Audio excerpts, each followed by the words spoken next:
जब आप जोर जोर से रोए, तुरंत रोने से माँ समझ गई कि इस बच्चे को कुछ देना है। जब आप जन्म दी हुई माँ के सामने जाते हो, रोते हो जोर जोर से, माँ माँ माँ, माँ समझ जाती है कि इसको दूध दीजिए। भगवान के सामने जो पुकारता है, भगवान उसका भी रोना बंद करके उसको जो इच्छा है वो वस्तु प्रदान कर देते हैं। क्योंकि जब भी आर्द्र पुकार किया जाता है, छोटे बच्चे थे तभी भगवान ने पिछले जन्म का आपका पूरा ज्ञान को उस रुदन के माध्यम से प्रकट किया। भगवान ने बचपन में ही आपको समझा दिया कि जब जब तू कहीं जाएगा ध्यान रखना, माँ के सामने रोएगा दूध मिलेगा, मेरे सामने रोएगा कृपा मिलेगी, तुझे बहुत बड़ी कृपा होने वाली है। और यहाँ बैठ के हवा खाते रहोगे, ऐसे बैठ के, हाँ बैठ गए, बैठने से क्या होगा? होटल में जाके बैठ जाओगे तो होटल में बैठने से पेट भरेगा कि कौवा उठा के मुंह में डालना पड़ेगा? हाँ, हर जगह उस जगह के हिसाब से प्रयत्न करना पड़ेगा।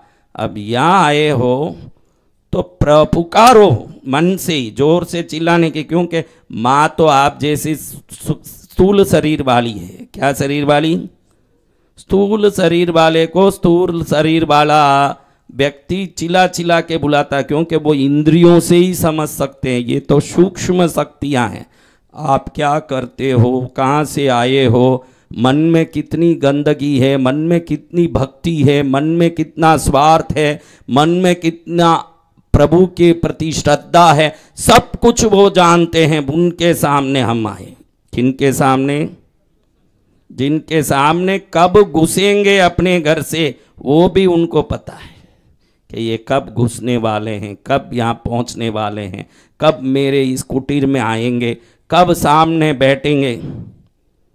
यहीं बैठे बैठे ही शरीर को पूरी तरह से इस जगह में स्थापित करके मन कहाँ भटक रहा है, उस मन को इस प्रभु के चरण में लगा के दे दे थोड़ा साथ बाबा तेरा क्या जाएगा। क्या बोलना पड़ता है? दे दे थोड़ा साथ प्रभु तेरा क्या घट जाएगा। क्या घट जाएगा? प्रभु तू तो अनंत है। क्या है? अनंत में से कितना निकालो तो कम पड़ जाए? अनंत का अर्थ अंग्रेजी में इन्फिनिटी है। क्या है? इन्फिनिटी, यानी हमारे पंडित जी अंत में पूर्णाहुति में कहते हैं पूर्णात् पूर्णम उदच्यते। क्या कहते हैं? पूर्ण से कितना भी निकाल लो, पूर्ण जितना ही निकाल लो, जितना है तो भी पूर्ण ही बचता है। इसलिए ये देवता देते रहते हैं। आपको एक कभी ये सोच ही नहीं आया होगा, आपको एक सोचने के लिए मैं थोड़ा सा आपको मजबूर करता हूँ कि आपके पास 12 एप्पल है भाई, 10 एप्पल आपने दे दिया तो भी 12 ही रहेगा। कितना रहेगा? तो कभी सोचा आपने कि पद्मावती लाखों लोग इस तीर्थ में आके दर्शन करते हैं, किसी को पुत्र दिया, किसी को धन दिया, किसी को आरोग्य दिया, किसी को सुख दिया। आज तक मैंने देखा है कि कृष्णगिरी तीर्थ में, मैं भी कई समय से देख रहा हूं, एक आदमी खाली नहीं गया। ऐसा तीर्थ तो मैंने वर्ल्ड में कहीं नहीं देखा कि जहां आया न खाली नहीं गया हो। कहीं तो खाली गया होगा, यहां कोई खाली नहीं जाता। अब आपको बताता हूं कि ये जगह में आके आपने बहुत लिया, कभी सोचा क्या कि ये पद्मावती 12 एप्पल में से 10 दे देती है तो 2 ही रहेगा, अगले दिन उसमें 10 कैसे देगी? कभी आपने सोचा नहीं। ये वो सूर्य की तरह है जो युगों युगों से प्रकाश दे के भी आज तक रोशनी खाली नहीं हुई, वो अनंत है। कभी आपने सोचा नहीं होगा कि हम साधक इतने साधना करते हैं, ये पंडित जी इतनी पूजा करते हैं, अगर वो देने से घटने वाली शक्तियां होती तो युगों युगों से क्या रावण को सोने की लंका दे दी, किसको क्या दे दिया, किसको क्या उठा के दे दिया। अरे बड़ी दया आ गई, अंधकासुर जैसे राक्षस को प्रभु शंकर ने ऐसी शक्ति दे दी, इंद्र पदवी से लेके ब्रह्मा विष्णु को साड़ी पहना दी।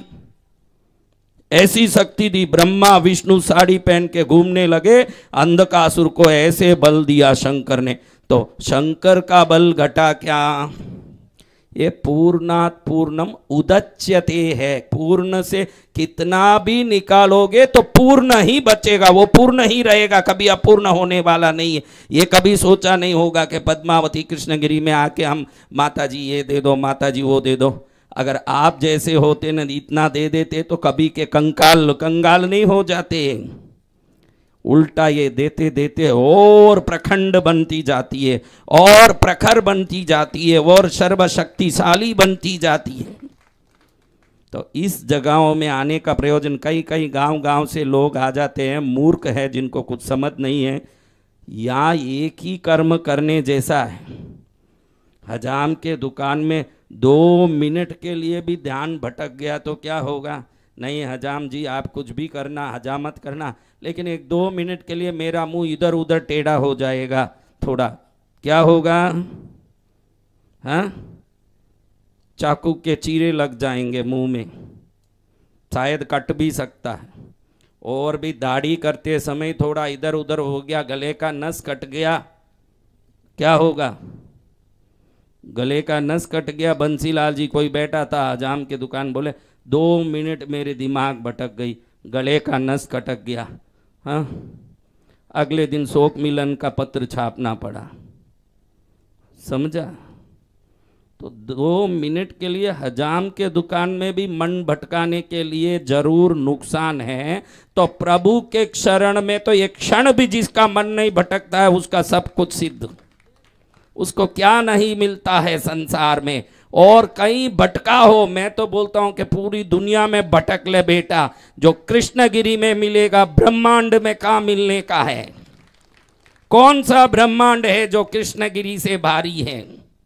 इस क्षेत्र में समस्त देवता प्रसन्न होके घूमते हैं। यहाँ वर्षों तक आराधना होती है, साधना यज्ञ पूजा, और इस पूजा से प्रसन्न देवता यहाँ विद्यमान होके कहते हैं दूसरी जगह में 1,00,000 बार मांगे तो जो हम लोग देते हैं, कृष्णगिरी में 1 बार मांगे तो हम लोग वो चीज दे देते हैं। कितनी बार? और दूसरी जगह तो जाओ 1,00,000 बार चिल्लाओ, जाओ चिल्लाओ, 1,00,000 बार जाके चिल्लाओ, जोर जोर से चिल्लाओ, दे दो मैया दे दो, भूखा प्यासा आया हूँ। यहाँ माँ बोलती है 1 बार मेरे सामने जो आ गया, उसने मेरे सामने कंकर मांगा तो मैंने हीरा दे दिया उसको। उसने मेरे सामने गाय मांगी तो मैंने कामधेनु दे दिया उसको। मेरे सामने उसने बोला मेरे घर के सामने रोपने के लिए एक छोटा सा पौधा दे दे माता, उस पौधा को रोप के उसकी छाया में रहूंगा। वो पौधा मांगा तो उसको मैंने कल्प वृक्ष दे दिया है। मांगने की आदत हमारी जाति नहीं है, और देने की आदत पद्मावती की जाति नहीं है, ध्यान रखना। ऐसे देती है पद्मावती माँ। उसके सामने जो सच्ची भक्ति से मांग लिया, इधर से बाहर निकलने की भी जरूरत नहीं, इधर ही फोन आएगा रास्ते में। अरे किसका फोन आ रहा है? हवन कुंड में कैसे उठाऊं फोन? थोड़ा उधर बाहर करके फोन करें। इसी नवरात्रि का अनुभव है। भक्त ने बोला कि 40 लाख रुपया 12 वर्ष से नहीं आ रहा था और देने का कोई ठिकाना नहीं था, और इस कुंड से यहाँ बाहर नहीं निकला। सामने से फोन करके बोलता गलती हो गई, बहुत दिन हो गया, आपका पैसा आप लेके जाइए, आपका हिसाब चुका के मेरा काम निपटना। इसी नवरात्रि का अनुभव है कि मुझे आपका 40 लाख देना। ये कलयुग में कोई सामने से दे रहा है?